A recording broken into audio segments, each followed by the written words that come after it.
Lucas 14, de 1 a 14. Certo sábado, entrando Jesus para comer na casa de um fariseu importante, observavam-no atentamente. À frente dele estava um homem doente, com o corpo inchado. Lucas, que era médico, acrescenta que ele sofria de uma doença chamada hidropsia, inchado. Jesus perguntou aos fariseus e aos peritos na lei: é permitido ou não curar no sábado? Mas eles ficaram em silêncio. Assim, tomando o homem pela mão, Jesus o curou e o mandou embora. Então ele lhes perguntou: se um de vocês tiver um filho ou um boi, e este cair num poço no dia de sábado, não irá tirá-lo imediatamente? E eles nada puderam responder. Quando notou como os convidados escolhiam os lugares de honra à mesa, Jesus lhes contou esta parábola: quando alguém o convidar para um banquete de casamento, não ocupe o lugar de honra, pois pode ser que tenha sido convidado alguém de maior honra do que você.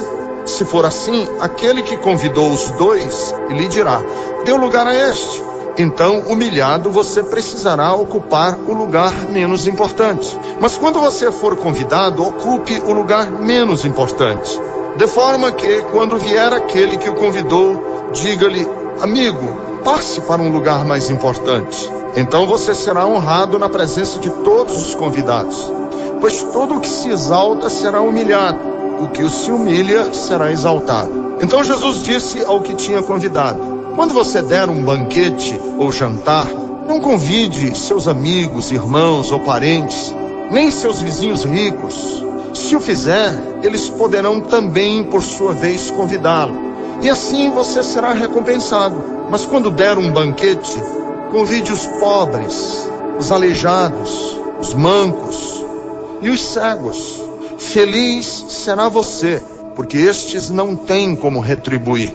A sua recompensa virá na ressurreição dos justos. Há duas coisas nesse texto que logo de início me chamam a atenção. A primeira coisa que me chama muita atenção nesse texto, que eu fico pasmo quando leio, é como que esse texto fala de coisas que a gente não gosta de ouvir. Como que Jesus pega a gente no contrapé. Essa expressão contrapé é uma expressão de futebol.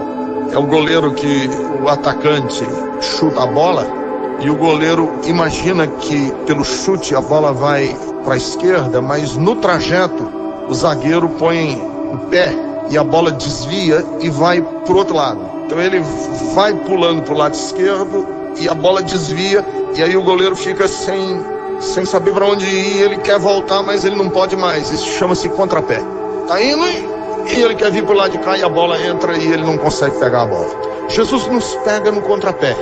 A gente pensa que vai numa direção e aí vai na outra. Porque quando a gente lê a Bíblia, a gente fica com aquela sensação assim de, Deus vai me ensinar a sair do buraco.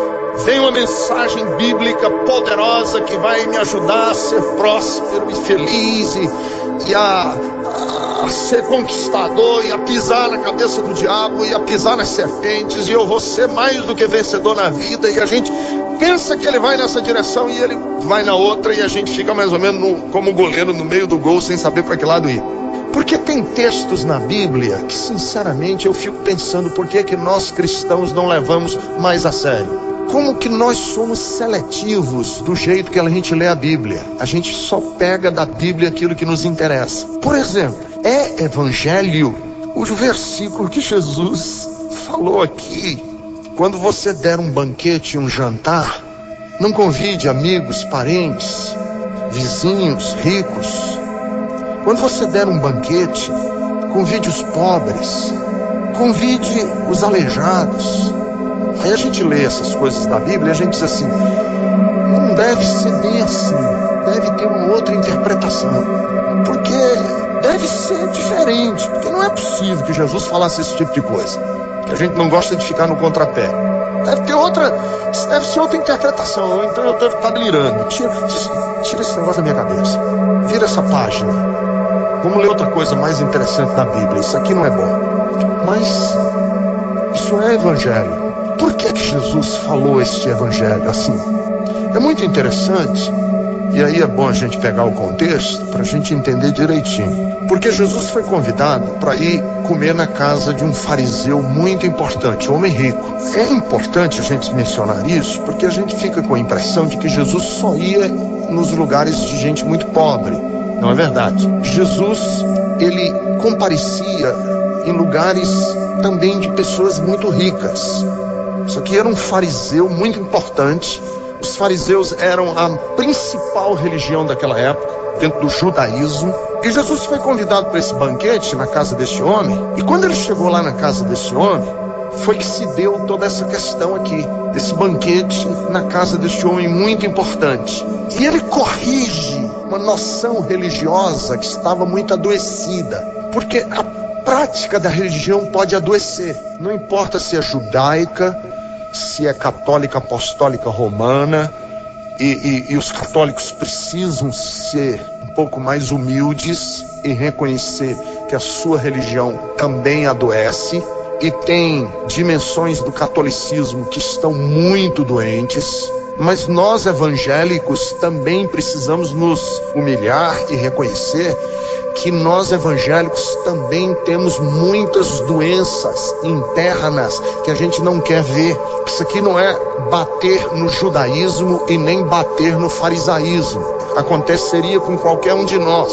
Eles estão dando um banquete, o banquete é um banquete muito faustoso. Eu fico imaginando, está todo mundo prestando atenção a Jesus e todo mundo interessado em saber mais sobre Jesus. E aí Jesus cura um homem que estava sofrendo de uma doença que o deixava muito inchado. E é nesse contexto que se dá essas questões aqui que ele fala sobre o lugar na mesa, porque a espiritualidade que eles estavam vivendo era uma espiritualidade muito adoecida. Estava doente a espiritualidade desses judeus aqui. Como adoece também a espiritualidade dos católicos, adoece a espiritualidade também dos evangélicos, adoece.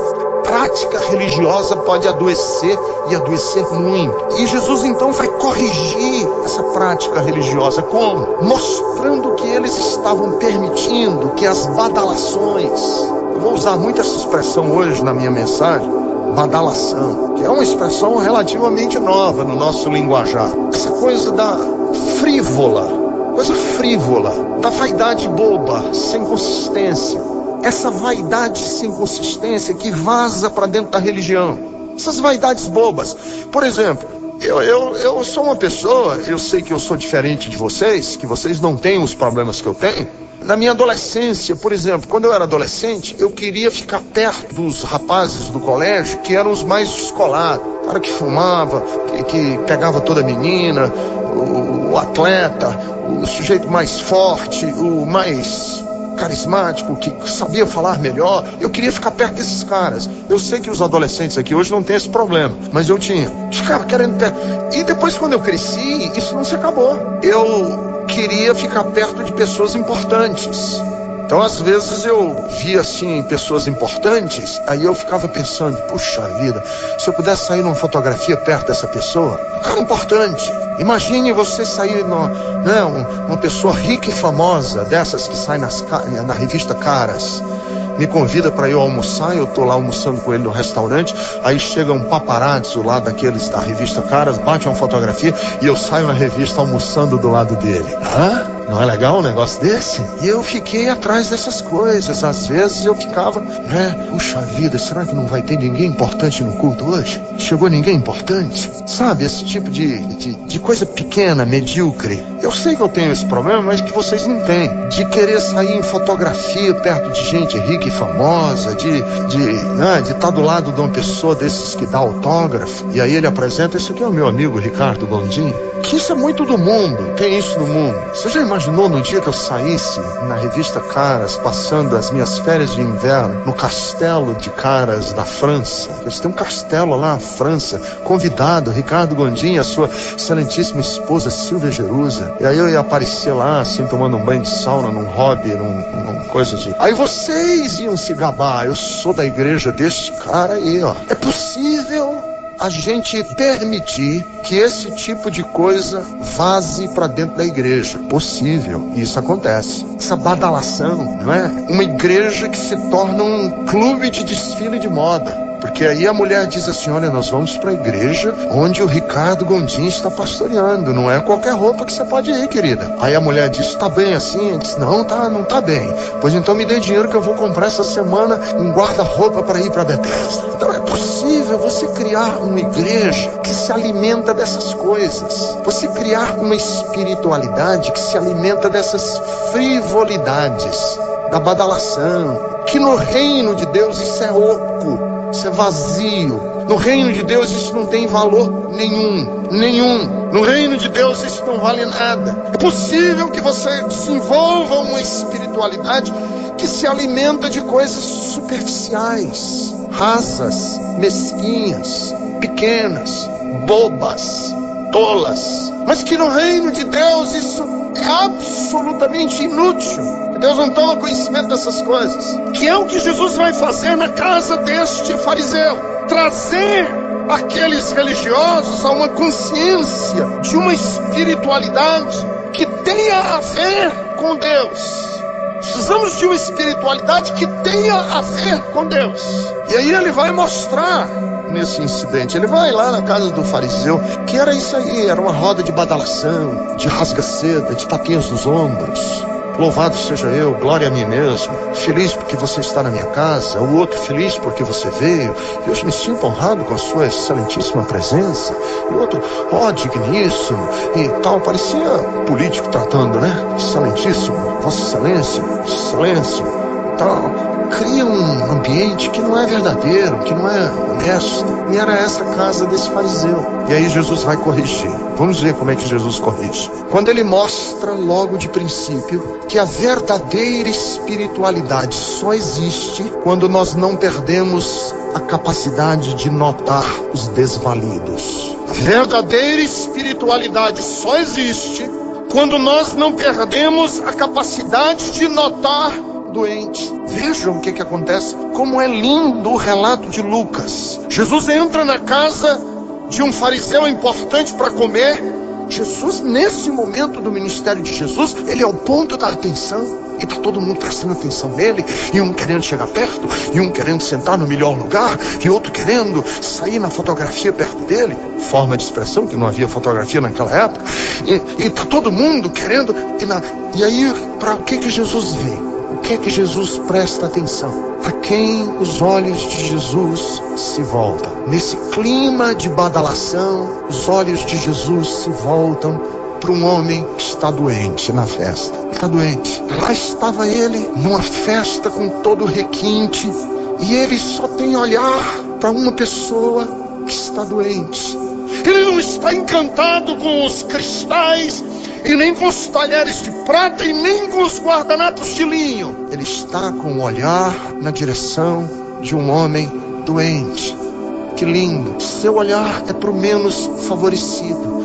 Queridos, se nós criarmos uma instituição religiosa, que essa instituição religiosa serve para valorizar os de nobre nascimento, os de boa cepa, os de pedigree, os que têm contas recheadas, e são eles que recebem os primeiros lugares, as primeiras honras, as coisas.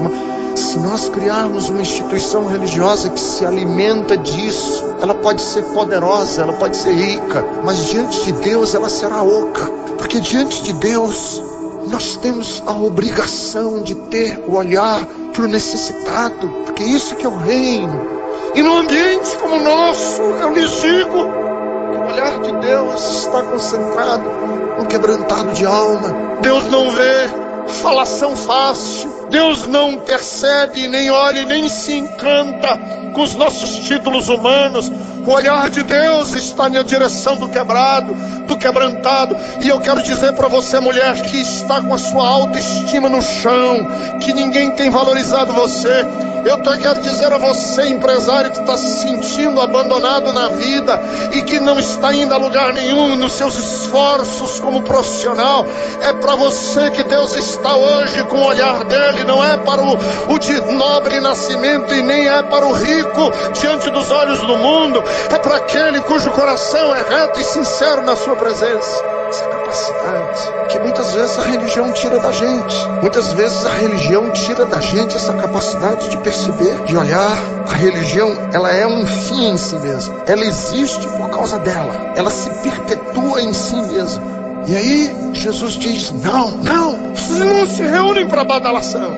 Vocês não se reúnem para jogar confete um no outro. Vocês não se reúnem para rasgar seda um contra o outro. Vocês se reúnem para perceberem a dor alheia, para serem sensíveis à necessidade de um homem. Porque lá estava um homem nesse ambiente que estava doente. Veja a disparidade. O homem estava inchado, ele estava com hidropsia, ele estava inchado, o corpo todo entumecido. E as pessoas não estavam preocupadas com ele, as pessoas estavam preocupadas quem que ia pegar o primeiro lugar, quem que ia não sei o quê, quem que ia não sei o quê, quem que não sei o quê, entendeu? Essa capacidade de ver o outro e perceber no outro a beleza do outro. Ver no meio de um ambiente de luzes beleza em pessoas aparentemente feias, desvalidas, mal queridas, mal amadas. Essa capacidade que o reino de Deus traz para nós. Eu me lembro muito de um filme que eu assisti que me tocou muito, eu já até falei em mensagens minhas aqui. Essa capacidade de ver beleza onde ninguém vê, que foi o filme que eu assisti do Homem-Elefante. Uma história verídica, verdadeira. No século XVIII, quando a medicina ainda era bem mais primitiva, um homem na Europa tinha uma deformidade física horrível. A testa dele era muito comprida, tinha um nariz deformado, que era uma caricatura mal feita de um elefante. Era um ser humano, um homem, mas o rosto dele era tão deformado, tão horrível, tão horroroso, que ele foi vendido para um circo e colocaram ele dentro de uma jaula, um ser humano, dentro de uma jaula, e levavam ele de um lado para o outro. E aí as pessoas pagavam para verem a deformidade física e se horrorizarem com aquele homem. E aí o circo ia para a cidade e tal, e a pessoa pagava e ele ficava lá dentro daquela jaula. Um dia um médico comprou o bilhete, foi e viu aquela deformidade horrorosa, o homem totalmente destruído, na sua estética. E o médico se interessou, porque ele nunca tinha visto uma deformação física tão horrorosa. E ele pediu ao diretor do circo se ele podia ter uma conversa, levar esse homem, examinar esse homem. E o diretor do circo deixou, ele levou o homem para casa. E ficou 2, 3, 4 dias lá com o homem, tratando e cuidando e estudando a deformação dele. Com medo até, o próprio médico tinha medo. E um dia o médico tinha deixado ele dentro do quarto. Quando ele volta, ele estava escrevendo poesia. O Homem-Elefante estava escrevendo poesia, textos lindíssimos. E a história do filme é essa, que por detrás daquela monstruosidade havia um ser humano lindo, que precisava ser amado, que tinha sede de amor como você e eu temos. Que aquele monstro era na verdade um ser humano com beleza como o seu filho e a sua filha, tão bonitinhos que são. Essa é a história do filme. E esta é a mensagem do Evangelho. Jesus está numa festa, a festa é a badalação, mas o olhar de Jesus vai na direção de quem ninguém estava prestando atenção. É para lá que Jesus olha, de que ninguém estava prestando atenção. E que esta é a mensagem, em última análise, da nossa salvação, minha e sua. Porque no capítulo 25 do Evangelho de Mateus, Jesus diz que um dia ele estava com fome e nós demos a ele de comer. Um dia ele estava com sede e nós demos de beber. Um dia ele estava nu e nós demos a ele de vestir. Um dia ele estava preso e nós fomos visitá-lo. E nós vamos dizer naquele dia, Senhor, quando que tu fizeste? Quando foi? Quando você viu no nu, no esfomeado, no presidiário, quando você viu a imagem de Deus, porque Jesus aqui diz, eu estava com fome e tu me deste de comer. Você conseguiu ver que esta era a beleza de Cristo, que ele conseguia ver beleza nas prostitutas. Prostituta serve para quê? Pra gente jogar pedra, não é? A Geni do Chico Buarque. Para que serve prostituta? Para jogar pedra. Mas Jesus via nas prostitutas uma beleza que ninguém via. E ele amava, investia, aceitava o perfume delas, quando quebrava o perfume sobre ele. Porque ele tinha essa capacidade de ver beleza onde ninguém vê. Este é o Evangelho. É isso que nós estamos aqui. Nós estamos aqui para aprendermos a ver a imagem de Deus em quem ninguém consegue ver. Que é também um dos personagens da Bíblia que eu sou mais encantado. Um dos personagens da Bíblia que eu sou maravilhado com a história desse homem. É o ladrão da cruz. Eu gosto muito de ler e de meditar no ladrão da cruz, que a Igreja Católica chama de bom ladrão, que na verdade ele não era bom, né? Senão ele não estava lá. E que a própria tradição católica diz que ele se chamava de Dimas, era o nome dele. Mas eu gosto muito dele, do Dimas. Sabe por quê? Porque Dimas foi sentenciado no mesmo dia que Jesus, a morrer numa cruz, que era uma forma horrível de morrer naqueles dias. Jesus e o Dimas foram amarrados num poste que chamava-se o poste de tortura romana, com as mãos amarradas num poste, as costas nuas, e o soldado pegava um chicote de 12 pontas, e com esse chicote de 12 pontas ele lacerava as costas da vítima, ele rasgava as costas da vítima. Dimas colocou as costas dele da mesma maneira que Jesus, sofreu igualzinho, 39 chicotadas, 39 lenhadas nas costas. Dimas, à semelhança de Jesus, andou pelas ruas de Jerusalém em direção um monte, Morrote, que ficava do lado de fora da cidade, chamado Calvário. E essas ruas por onde ele andou, que hoje são conhecidas como Via Dolorosa, ele fez o mesmo trajeto que Jesus, carregando o lenho da cruz nas costas, com uma placa pendurada no pescoço dizendo a causa pela qual ele tinha sido sentenciado.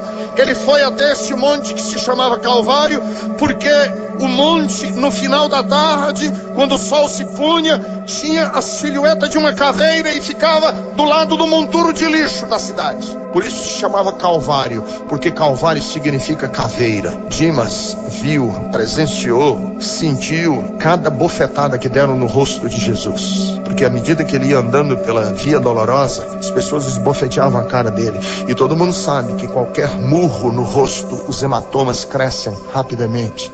O rosto dele foi deformando, e ele foi sendo deformado, as costas rasgadas e o rosto deformado, uma coroa de espinho na cabeça foi afundada, e o sangue se misturava com o cuspe das pessoas que cuspiam nele, e com a poeira e com o suor, e o rosto inchado, e os hematomas, e o olho fechado, e o rosto de Jesus foi ficando o rosto parecido com o do homem-elefante, deformado, um monstro humano. Jesus, um monstro humano. E aí os dois são pregados na cruz, e Dimas olha por cima do ombro e olha para Jesus, um bagaço humano, era um resto de gente, deformado, destruído. E Dimas olha por cima do ombro e diz quais palavras para Jesus? Senhor, lembra-te de mim quando entrares teu reino. Reino? Você conseguir ver neste homem pregado na cruz que ele é rei? Quando entrares no teu reino, você conseguir ver no resto humano que ele é rei de um reino, e dizer: eu quero ir para o reino desse homem aí. Uma coisa é você ver a rainha da Inglaterra com um diadema de esmeraldas na cabeça, com sapatos de veludo e carregado em cima de um andor nos ombros, e dizer assim: eu quero fazer parte do reino dessa rainha. Isso é uma coisa. Uma coisa é Alexandre o Grande marchar numa rua vitoriosa, numa biga, e as multidões clamando e dizendo: viva, viva, viva, viva, e você dizer: eu quero fazer parte do reino deste rei. Uma coisa é César entrar em Roma, a cidade de mármore, e passar debaixo do arco do triunfo, e as multidões gritarem dizendo: Ave César, Ave César, Ave César, e você está na arquibancada e dizer: eu quero fazer parte do rei desse rei aí, eu quero ir para lá. Outra coisa é você ver um homem pregado numa cruz, esbagaçado, com o rosto deformado, e dizer assim: eu quero fazer parte do reino deste homem. Por isso, tem gente que me pergunta: pastor, fulano de tal foi pro céu? Beltrano foi pro céu? Eu não sei, mas eu tenho certeza absoluta de um cara que está no céu. Tem um cara que eu tenho certeza absoluta que está lá. É Dimas, porque Jesus disse para ele: hoje mesmo estarás comigo no paraíso. Porque ele tinha essa capacidade que nós muitas vezes perdemos. Deixa eu mostrar a segunda coisa muito interessante aqui desse ambiente, que a verdadeira espiritualidade só existe quando se prioriza a vida acima das normas e dos preceitos humanos. Porque além de Jesus perceber aquele homem, ele desmantelou o esquema do sábado. Desmantelou, porque ele cura no sábado. Ele viola a lei religiosa. Ele vai contra a tradição religiosa. Ele desmantela o esquema, porque ali estava precisando de cura, um homem. E se aquele homem está precisando de cura, mas a lei religiosa não permite, joga fora a lei religiosa, não vamos alcançar o homem. A lei religiosa não permite, então deixa a lei religiosa de lado, vamos alcançar essa vida. Irmãos, Jesus desmantela uma religiosidade que vive para lustrar os seus mecanismos religiosos. Isso pode, isso não pode, isso deve, isso não deve. Esse debate é pequeno. Simples de entendermos. Tudo o que fizermos que valorizar a vida é aceito por Deus. Tudo o que fizermos que valorize a vida é aceito por Deus. Vamos romper com os costumes religiosos, desde que favoreça a vida. Favoreça a vida. Vamos abrir mão de preceitos que favoreça a vida. Vamos deixar coisas de lado que são próprias da religião, desde que valorize a vida. Porque é para ela, é para alcançar este homem. Jesus usa a seguinte lógica: que qual de vocês, que você tivesse um filho, e aí tem um outro trecho da Bíblia que diz que era um jumento, um boi, este cair no poço no dia de sábado, você não tira? Qual é a grande missão do Evangelho, querido? A grande missão do Evangelho é a vida. É tirar pessoas, homens e mulheres, do poço onde eles estão atolados. Você atolou na vida, pois a grande mensagem nossa é tirar você desse atoleiro. Nós não estamos aqui para estudarmos os meandros da teologia e mostrarmos para A, B ou C que nós estamos certos e eles estão errados. Nós estamos aqui para resgatar a sua casa, para resgatar a sua família, para resgatar a sua vida, para que você viva. Eu não estou aqui para pregar um céu e ensinar você a empurrar a vida com a barriga até chegar o dia que você vai para o céu. Não é isso. É que você comece a viver hoje. O grande objetivo do Evangelho é esse: você possa viver hoje. E aí tem uma terceira coisa muito interessante no texto que Jesus mostra, é que a verdadeira espiritualidade não precisa de espalhafatos ou de se evidenciar por vaidades humanas. Verdadeira espiritualidade não é a busca de espalhafatos. E o que é que está aqui espalhafatoso? É que todo mundo estava querendo o primeiro lugar, o lugar de honra, de destaque. É a religião em que todo mundo quer o primeiro lugar. Não é o primeiro lugar porque você está sentado aqui na primeira fileira da Bethesda e diz: eu não posso mais sentar no primeiro banco da Bethesda. Não é isso. É essa busca de estar sempre em evidência, de querer ser o melhor, de usar a religião para sua autopromoção. Quer dizer, um fariseu deu uma festa, mas a festa que ele deu, o banquete, visava o quê? Qual era a função desse banquete? A função desse banquete era promover as vaidades humanas. Então ficou uma briga entre eles de quem pegava o primeiro lugar de honra e de destaque. Onde é que eu apareço mais? Onde é que vão tirar as fotografias para eu ficar no lugar onde eu apareço mais? E aí Jesus diz: não, a verdadeira espiritualidade não é assim, não precisa disso, não vive disso e nem se alimenta disso. Pelo contrário, aquele que busca se exaltar será humilhado. Aquele que se humilha, esse é que será exaltado. Então muita gente chega para mim às vezes e diz: pastor, eu queria saber se na igreja X e na igreja Y, se o missionário H, se o apóstolo Z, se o fulano de tal H, é de Deus aquilo. É muito fácil. Olha o ambiente. Ele é um ambiente da badalação, que as pessoas estão se digladiando para saber quem é que pega o primeiro lugar. Se for, não é de Deus. Porque os ambientes de Deus, as pessoas não... Isso não entra na categoria. Então, um desses dias uma pessoa me mostrou um vídeo de um pastor que estava não sei onde, um americano, estava fazendo uma cruzada. Pastor, olha isso aqui para mim. Veja se isso aqui é de Deus. E aí, fazendo milagre. Aí eu disse: olha só o topete dele. Falei: amigo, só pelo topete eu já vejo que Deus não está nesse negócio. Negócio todo cheio de... Sabe, eu tenho dificuldade de gente que... Eu já vi isso.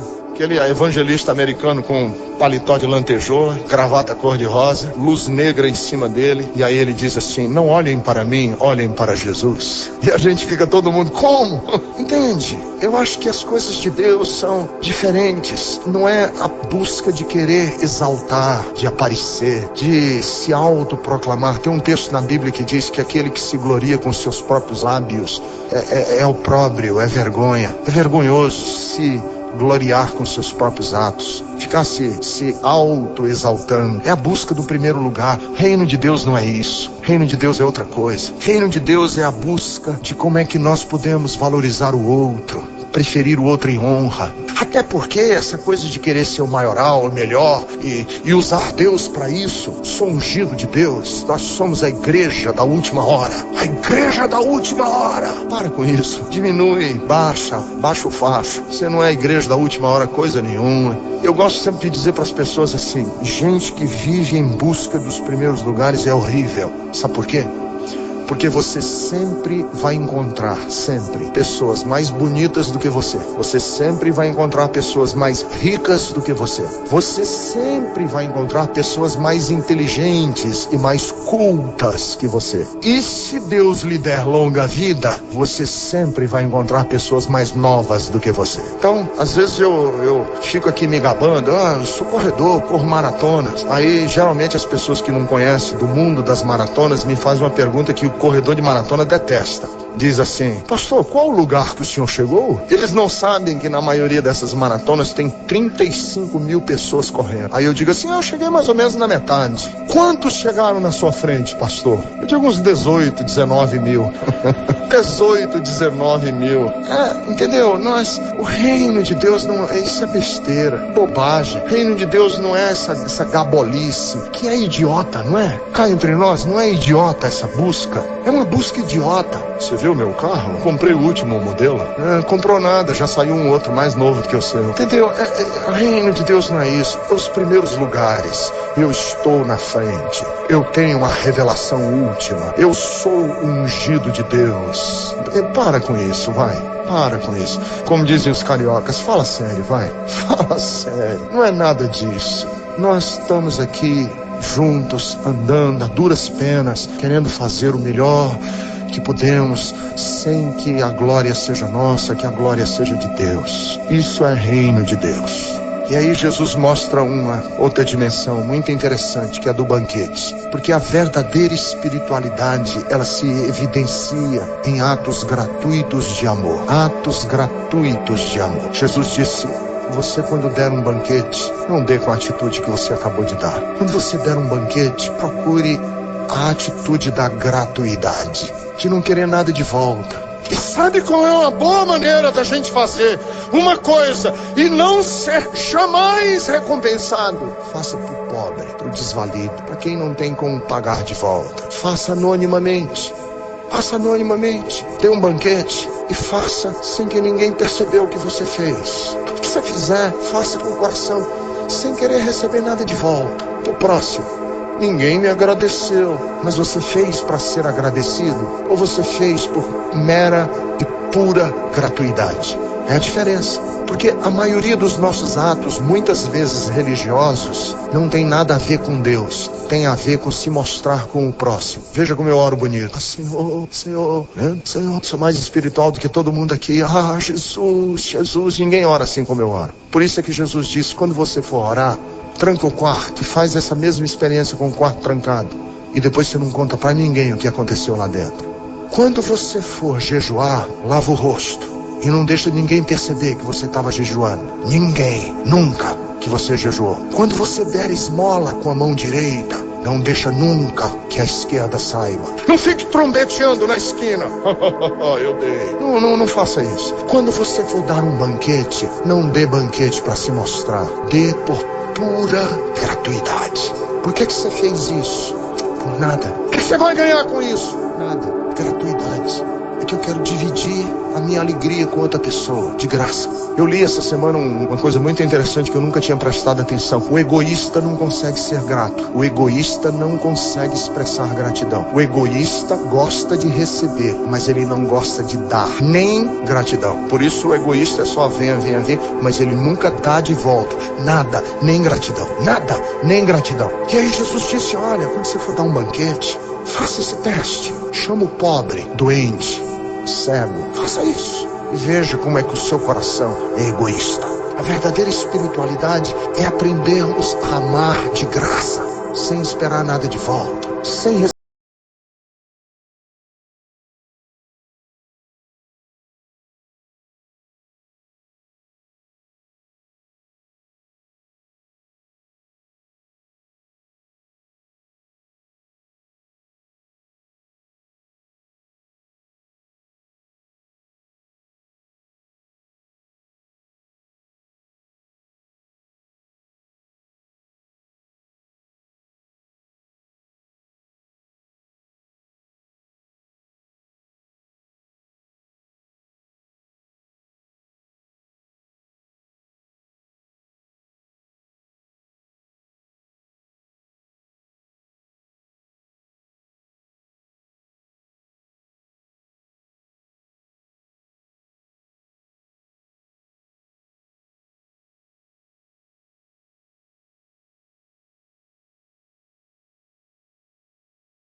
É porque você é um perdido, você é um cego, surdo, você é um paralítico que ninguém quer, mas Deus quer você.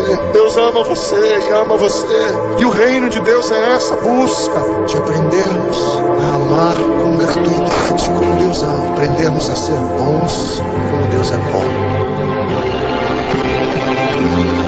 Senhor, muito obrigado, muito obrigado, muito obrigado, porque Tu és um Deus presente. Tu és um Deus que visita os Teus filhos com bondade até 1000 gerações. Tu és um Deus que não estás com os Teus olhos preconceituosos em busca do rico, do inteligente, do sábio, do esteticamente bonito. Não, Tu não fazes distinção de cor de pele, de status social. Tu és um Deus que visita homens e mulheres em todas as circunstâncias em que eles se encontram. Basta um coração quebrantado e contrito. Eu quero Te louvar por isso, porque Tu não és um Deus que só recebes diante de Ti os que têm méritos. Sim, ó Deus, eu sei que Tu visitas com Teu amor o encarcerado na penitenciária, o doente que sofre no leito do hospital, o pobre que não teve hoje sequer dinheiro para sair de casa de condução pública. Tu visitas, ó Deus, o filho órfão, a filha órfã. Tu visitas, ó Deus, a viúva. Tu visitas, ó Deus, os que são preteridos e esquecidos de todos, até aquele que o pai e a mãe esqueceu. O Senhor recebe. Muito obrigado. Muito obrigado pelo Teu amor imenso e infinito. Muito obrigado pelo Teu amor nobre e eterno. Para a glória do nome de Jesus é que nós te agradecemos e nós oramos. Amém e amém.